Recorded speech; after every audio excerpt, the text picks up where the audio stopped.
Hi friends, welcome to the channel. Nifty ಇದು 5 minute time frame ಆಗುತ್ತೆ. So almost ನಮಗೆ ಒಂದು ನಿಫ್ಟಿನಲ್ಲಿ ಪ್ಯಾರಲಲ್ ಚಾನಲ್ ಥರ ಸ್ಟ್ರಕ್ಚರ್ ಸಿಕ್ಕಿತ್ತು. ಪ್ಯಾಟರ್ನ್ ಈ ಥರ ಪ್ಯಾರಲಲ್ ಚಾನಲ್ ಥರ ಮಾರ್ಕೆಟ್ ಏನಾಗಿರುತ್ತೆ ಅಂತಂದರೆ ಗ್ಯಾಪ್ ಅಪ್ ಓಪನ್ ಆಗುತ್ತೆ. ಆಲ್ಮೋಸ್ಟ್ ಗ್ಯಾಪ್ ಅಪ್ ಓಪನ್ ಆಗಿ ಥರ ಕನ್ಸಾಲಿಡೇಷನ್ ಆಗಿ ಪ್ಯಾರಲಲ್ ಚಾನಲಲ್ಲಿ ಟ್ರೇಲ್ ಮಾಡೋಕ್ಕೆ ಸ್ಟಾರ್ಟ್ ಆಗುತ್ತೆ.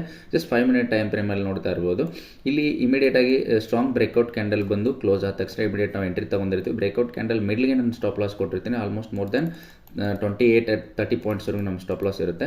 ನೆಕ್ಸ್ಟ್ 1:2ವರೆಗೂ ನಾನು ಟಾರ್ಗೆಟನ್ನು ಎಕ್ಸ್ಪೆಕ್ಟ್ ಮಾಡ್ತಾ ಇರ್ತೀನಿ. ನೀವು ರೈಟ್ ಸೈಡಲ್ಲಿ ಸ್ಪಾಟ್ ಚಾರ್ಟಲ್ಲಿ ನೋಡ್ತಾ ಇರ್ಬೋದು. Okay, you can see 58 points ನಮ್ಮ ಟಾರ್ಗೆಟ್ ಇತ್ತು. ಜಸ್ಟ್ 28.65ವರೆಗೂ ನಮ್ಮ ಸ್ಟಾಪ್ ಲಾಸ್ ಆಗಿತ್ತು. ಜಸ್ಟ್ ನಮ್ಮ ಸ್ಟಾಪ್ ಲಾಸನ್ನು ಹಿಟ್ ಮಾಡಿದೆ. ಸ್ಟಾಪ್ ಲಾಸನ್ನು ಹಿಟ್ ಮಾಡೋದಕ್ಕೆ ಮುಂಚೆನೇ ನಮಗೆ ಆಲ್ಮೋಸ್ಟ್ ಟಾರ್ಗೆಟ್ 1:1ವರೆಗೂ ಟಾರ್ಗೆಟನ್ನು ಕೊಟ್ಟಿತ್ತು ಪ್ರೀಮಿಯಮಲ್ಲಿ. ಓಕೆ, ಇಂಡೆಕ್ಸಲ್ಲೂ ಆಲ್ಮೋಸ್ಟ್ 1:1.9ವರೆಗೂ 1:1ವರೆಗೂ ಟಾರ್ಗೆಟನ್ನು ಕೊಟ್ಟಿತ್ತು. ಜಸ್ಟ್ ಏನಾಗಿದೆ, ಇಮಿಡಿಯೇಟ್ ನಮ್ಮ ಬ್ರೇಕ್ಔಟ್ ಸಸ್ಟೇನ್ ಆಗಿಲ್ಲ. ಸೊ ಮಾರ್ಕೆಟ್ ಜಸ್ಟ್ ಕೆಳಗಡೆ ಹೋಗ್ತಾ ಇದೆ. ನಮ್ಮ ಸ್ಟಾಪ್ ಲಾಸ್ನ ಹಿಟ್ ಮಾಡಿದೆ. ಆಲ್ಮೋಸ್ಟ್ ನಮಗೆ ಈಗ ಲಾಸ್ ಆಗಿದೆ ನೋಡ್ತಾ ಇರ್ಬೋದು. ಇಲ್ಲಿ 218 rupees. ನಾನು ಆರ್ಡರ್ಸನ್ನು ತೋರಿಸ್ತಾ ಇದ್ದೀನಿ. ಕ್ಯಾನ್ ಸಿ 147.95ಗೆ 25 ಕ್ವಾಂಟಿಟಿನ ಬೈ ಮಾಡಿರ್ತೀನಿ. ನೆಕ್ಸ್ಟ್ ಏನಾಗುತ್ತೆ 139.20 ನಿಮ್ಮ ಟ್ರೈಲಿಂಗ್ ಎಸ್ ಎಲ್ಲಿ ಹಿಟ್ ಆಗುತ್ತೆ. ಜಸ್ಟ್ 25 ಕ್ವಾಂಟಿಟಿಗಳು. ಓಕೆ, ನೀವು ನೋಡ್ತಾ ಇರ್ಬೋದು. ಪ್ರೀಮಿಯಮಲ್ಲಿ ರೈಟ್ ಸೈಡ್ಗೆ 23,750 ಕಾಲನ್ನು ನಾನು ಬೈ ಮಾಡಿರ್ತೀನಿ.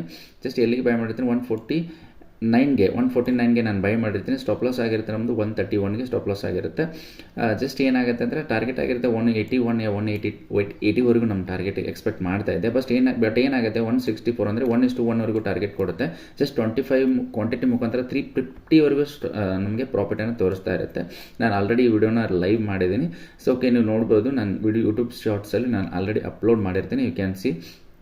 ನೆಕ್ಸ್ಟ್ ಏನಾಗುತ್ತೆ, ಇಮಿಡಿಯೇಟಾಗಿ ಮಾರ್ಕೆಟು ರಿವರ್ಸಲ್ ಆಗುತ್ತೆ. ಜಸ್ಟ್ 1:1.5 1:1 ಬಂದಾಗ 1:1 ಟಾರ್ಗೆಟ್ ಬಂದಾಗ ನಾವೇನು ಮಾಡಿರ್ತೀವಿ ಅಂತಂದರೆ ಸ್ಟಾಪ್ ಲಾಸನ್ನು ಸ್ವಲ್ಪ ರಿಡ್ಯೂಸ್ ಮಾಡ್ತೀವಿ. ಯಾಕಂದರೆ ನಮ್ಮ ರಿಸ್ಕನ್ನು ಕಡಿಮೆ ಮಾಡಬೇಕಾಗುತ್ತೆ. ಓಕೆ, ಬರಬೇಕಾದ್ರೆ ಜಾಸ್ತಿ ಬರಲಿ, ಹೋಗೋದಾದರೆ ಕಡಿಮೆ ಹೋಗಲಿ ಅನ್ನೋ ಥರ. ಅಂದರೆ 1:1 ಬಂದಾಗ ಇಮಿಡಿಯೇಟಾಗಿ 1:1 ಅಥವಾ 1:1.5 ಸ್ಪೈಕ್ ಕ್ಯಾಂಡಲ್ ಬರುತ್ತಲ್ಲ, ಆವಾಗ ನಾವು ರಿಸ್ಕನ್ನು ತಂದು 1:1.5 ಬಂದರೆ ಇಮಿಡಿಯೇಟಾಗಿ ನಾನೇನು ಮಾಡ್ತೀನಿ, ಕಾಸ್ಟ್ ಅಂತ ಇಟ್ಬಿಡ್ತೀನಿ ಟ್ರೈಲಿಂಗ್ ಎಸ್ ಎಲ್ನ. ಜಸ್ಟ್ 1:1 ಬಂದಾಗ ನಾವು ಸ್ವಲ್ಪ ರಿಸ್ಕನ್ನು ರಿಡ್ಯೂಸ್ ಮಾಡ್ಕೊತೀನಿ. ಅದೇ ಥರ ನಾನು ಸ್ವಲ್ಪ ರಿಸ್ಕನ್ನು ರಿಡ್ಯೂಸ್ ಮಾಡ್ಕೊಂಡಿದ್ದೆ. ಸ್ವಲ್ಪ ರಿಸ್ಕನ್ನು ರಿಡ್ಯೂಸ್ ಮಾಡ್ಕೊಂಡು 140 ಎಲ್ಲಿ ಎಕ್ಸಿಟ್ ಆಗಿರೋದು ಇಲ್ಲಿ ನಾವು ಆಲ್ಮೋಸ್ಟ್ ನೋಡ್ಬೋದು 139 ಅಂದರೆ 140ಗೆ ತಂದು ರಿಸ್ಕನ್ನು ನಾನು ರಿಡ್ಯೂಸ್ ಮಾಡಿರ್ತೀನಿ. 140ಗೆ ತಂದಿಟ್ಟಿರ್ತೀನಿ. ಇಲ್ಲಿ 140 ನೋಡ್ತಾ ಇರ್ಬೋದು. 140 ಇಲ್ಲಿ ಈ ಏರಿಯಾದಲ್ಲಿ ನಮ್ಮ ರಿಸ್ಕ್ ಇರುತ್ತೆ. ಸೊ ಜಸ್ಟ್ ಇಮಿಡಿಯೇಟಾಗಿ ಇದೇ ಕ್ಯಾಂಡಲ್ ಟಾರ್ಗೆಟ್ವರೆಗೂ ಹೋಗಿತ್ತು. ಬಟ್ ಇದೇ ಕ್ಯಾಂಡಲ್ ನಮ್ಮದು ರಿವರ್ಸಲ್ ಆಗಿ ನಮ್ಮ ಟ್ರೈಲಿಂಗ್ ಎಸ್ ಎಲ್ನ ಹಿಟ್ ಮಾಡಿದೆ. ಸೊ ಆಲ್ಮೋಸ್ಟ್ ನಾನು ಪೂರ್ತಿ ವೇಟ್ ಮಾಡಿದರೆ 17 ಪಾಯಿಂಟ್ಸ್ವರೆಗೂ ಲಾಸನ್ನು ಕೊಡಬೇಕಾಗ್ತಿತ್ತು. ಆಲ್ಮೋಸ್ಟ್ 17 ಪಾಯಿಂಟ್ಸಿಂದ ಆಲ್ಮೋಸ್ಟ್ ನಮಗೆ 400+ ಲಾಸ್ ಆಗುವಂಥ ಸಾಧ್ಯತೆಯೂ ಇತ್ತು. ಓಕೆ, ಜಸ್ಟ್ ನಾವು 200 ಲಾಸನ್ನು ಎಕ್ಸೆಪ್ಟ್ ಮಾಡಿ ಇವತ್ತು ಡೇನ ಎಂಡ್ ಮಾಡ್ತಾ ಇದ್ದೀನಿ.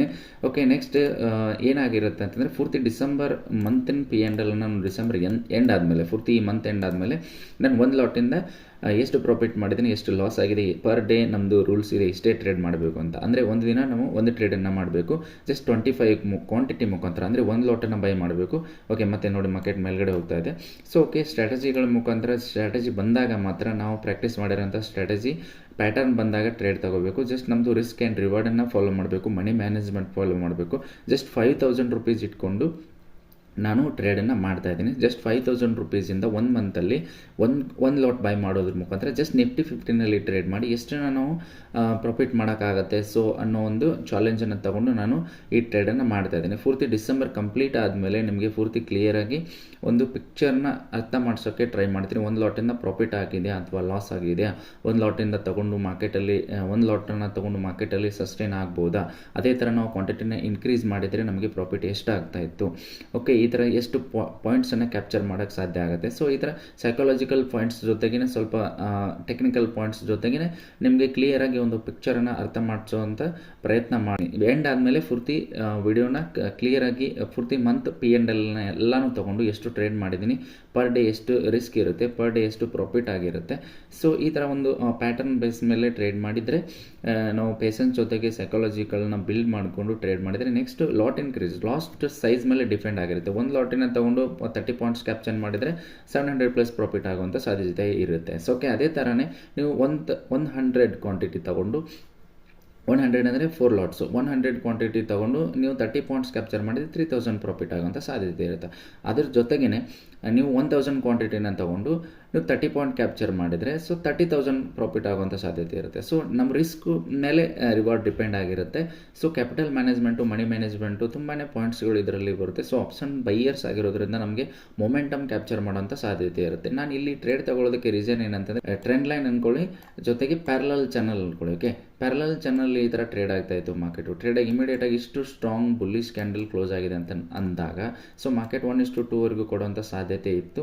ಅದಕ್ಕೋಸ್ಕರ ನಾನು ಟ್ರೇಡನ್ನು ತೊಗೋತೀನಿ. ಬಟ್ ಇಲ್ಲಿ ಏನಾಗುತ್ತೆ ಅಂದರೆ ಡೇ ಹೈಗೆ ರಿಜೆಕ್ಷನ್ ಆಗಿ ಮಾರ್ಕೆಟು ಕೆಳಗಡೆ ಫಾಲ್ ಆಗುತ್ತೆ. ಸೊ ಈ ಥರ ಸೈಡ್ ವೇ ಆಗುವಂಥ ಸಾಧ್ಯತೆಯೂ ಇರುತ್ತೆ. ಯಾಕಂದರೆ ಟ್ರೆಂಡಿಂಗ್ ಇರುತ್ತೆ ಮಾರ್ಕೆಟು, ನೆಕ್ಸ್ಟು ವ್ಯಾಲಿಟಿಲಿಟಿ ಇರುತ್ತೆ, ನೆಕ್ಸ್ಟು ಸೈಡ್ ವೇ ಇರೋಂಥ ಸಾಧ್ಯತೆ ಇರುತ್ತೆ. ಸೊ ಓಕೆ, ಇವತ್ತು ಇದೇ ಥರ ಒಂದು ಟ್ರೇಡನ್ನು ತೊಗೊಂಡು ಫುರ್ತಿ ಡನ್ ಫಾರ್ ದ ಡೇ ಆಗಿದೆ. ಜಸ್ಟ್ ನಮಗೆ 218 ರೂಪೀಸ್ ಲಾಸ್ ಆಗಿದೆ. ಎಕ್ಸೆಪ್ಟ್ ಮಾಡೋಣ ಲಾಸನ್ನು.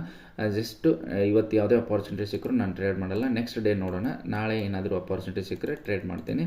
ಅಂದರೆ ಇನ್ನೊಂದು ವಿಷಯ ಅಂತಂದರೆ ಬ್ಯಾಂಕ್ ನಿಫ್ಟಿನೂ ಜಸ್ಟ್ ಏನಾಗುತ್ತೆ ಅಂದರೆ ಇಮಿಡಿಯೇಟಾಗಿ ಈ ಥರ ಒಂದು ಸ್ಟ್ರಾಂಗ್ ಕ್ಯಾಂಡಲ್ ಬರುತ್ತೆ. ಸೊ ಸ್ಟ್ರಾಂಗ್ ಕ್ಯಾಂಡಲ್ ಬಂದು ಮೇಲ್ಗಡೆ ಬ್ರೇಕ್ ಆಗುತ್ತೆ. ಸೊ ಜೊತೆಗೆ 2 ಇಂಡೆಕ್ಸು ಮೇಲ್ಗಡೆ ಮೂವ್ ಆಗುವಂಥ ಸಾಧ್ಯತೆ ಇರುತ್ತೆ.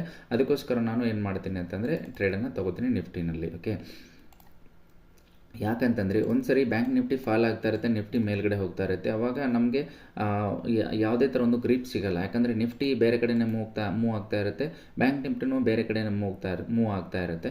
ಅದಕ್ಕೋಸ್ಕರ ನಾವು ಆವಾಗ ಟ್ರೇಡನ್ನು ಸ್ವಲ್ಪ ರಿಸ್ಕಿ ಆಗುತ್ತೆ. ಸೊ ಆವಾಗ ಟ್ರೇಡನ್ನು ಅವಾಯ್ಡ್ ಮಾಡಬೇಕಾಗುತ್ತೆ. ಸೊ ಇಷ್ಟು ಚೆನ್ನಾಗಿ ಒಂದು ಬ್ರೇಕ್ಔಟ್ ಬಂದಿತ್ತು. ಸೊ ಅದರ ಮಿಡ್ಲ್ವರೆಗೂ ನಮ್ಮ ಸ್ಟಾಪ್ ಲಾಸ್ ಇತ್ತು, ಸ್ಟಾಪ್ ಲಾಸನ್ನು ಹಿಟ್ ಮಾಡಿದೆ. ಸೊ ಅದಕ್ಕೋಸ್ಕರ ನಾವು ರಿಸ್ಕನ್ನು ಕಡಿಮೆ ಮಾಡಿಕೊಂಡು ಟ್ರೈಲಿಂಗ್ ಸ್ಟಾಪ್ ಲಾಸ್ಗೆ ಮಾರ್ಕೆಟ್ಗೆ ಸ್ಟಾಪ್ ಲಾಸನ್ನು ಕೊಟ್ಟಿದ್ದೀವಿ. ಸೊ ಆಲ್ಮೋಸ್ಟ್ 200 ಲಾಸ್ ಆಗಿದೆ. ಓಕೆ ಫ್ರೆಂಡ್ಸ್, ಇದೇ ಥರ ವಿಡಿಯೋಗಾಗಿ ಲೈಕ್ ಮಾಡಿ, ಶೇರ್ ಮಾಡಿ, ಸಬ್ಸ್ಕ್ರೈಬ್ ಮಾಡಿ ಅಂತ ಹೇಳ್ತಾ ಮುಂದಿನ ವಿಡಿಯೋದಲ್ಲಿ ಸಿಗೋಣ. Thank you.